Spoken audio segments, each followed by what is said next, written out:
आज जिस हम महाकाव्य का अध्ययन करने वाले हैं उसका नाम है पद्मावत। पद्मावत के कृतु जो हैं मलिक मोहम्मद जायसी। इनके द्वारा यह रचित महाकाव्य है जिसे इसकी कथा वस्तु इस प्रकार से है कि कवि किस प्रकार से इसकी रचना की है। हिंदी भाषा के प्रबंध काव्य में जायसीकृत पद्मावत शब्द और अर्थ दोनों दृष्टियों से अनूठा काव्य कहकर कहा जा सकता है। अवधी भाषा के जैसा ठेठ रूप और हृदय मर्मस्पर्शी माधुर्य इस महाकाव्य में हमें देखने के लिए मिलता है, वैसा अन्य किसी महाकाव्य में हमें देखने के लिए नहीं मिलता।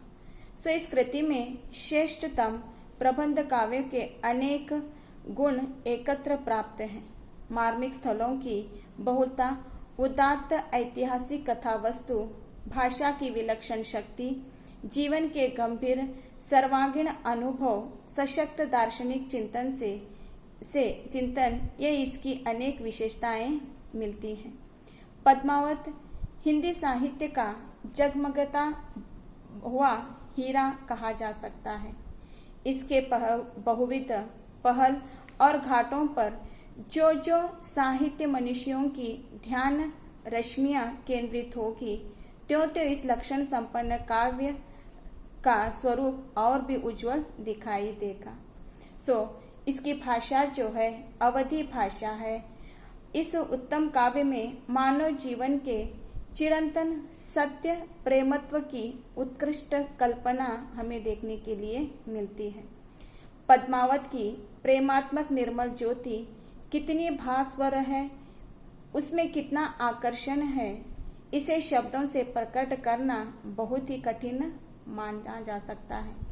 महाकवि ने एक और अनुत्तम रूप ज्योति का निर्माण किया है और दूसरी ओर उस ज्योति को मानव के भाग्य में लिखी हुई अनिवार्य करुणा की सौभाग्य विलोपी छाया के सम्मुख ला रखा है। कवि के शब्दों में इस प्रेम कथा का मर्म इस प्रकार से बताया गया है कि गाढ़ी प्रीति नैन जल मोही, ठीक है, गाढ़ी प्रीति नैन जल में भेही।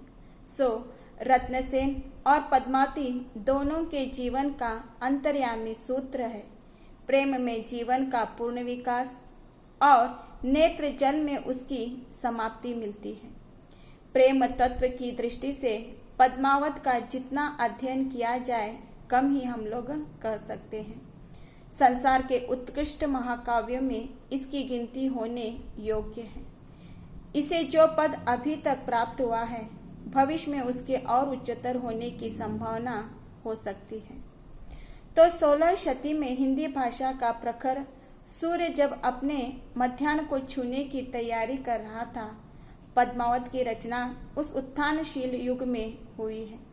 जैसा कि प्रायः ऐसे काव्य में होता है, उस काल की भाषा और भाव समृद्धि की संपूर्ण छाप इस पर लगी हुई दिखाई देती है। जायसी अत्यंत संवेदनशील कवि थे।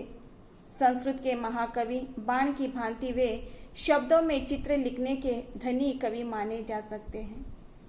अलंकार, रस भाव आदि की काव्य समृद्धि का तो यहाँ कोई अंत ही नहीं मिलता, किंतु कवि की सहज प्रतिभा बाहरी वर्णनों में परिसमाप्त नहीं हो जाती। फिर फूलतः बीच की कई कड़ियां छूट जाती हैं। जिन्हें पाठक को अपनी ओर से स्पष्ट करना पड़ता है। ऐसी सैकड़ों उदाहरणों से जायसी की कविता भरी हुई है। पद्मावत का सूक्ष्म अध्ययन कई दृष्टियों से संभव है। अवधी भाषा की अद्भुत शक्ति जायसी की पहली विशेषता है।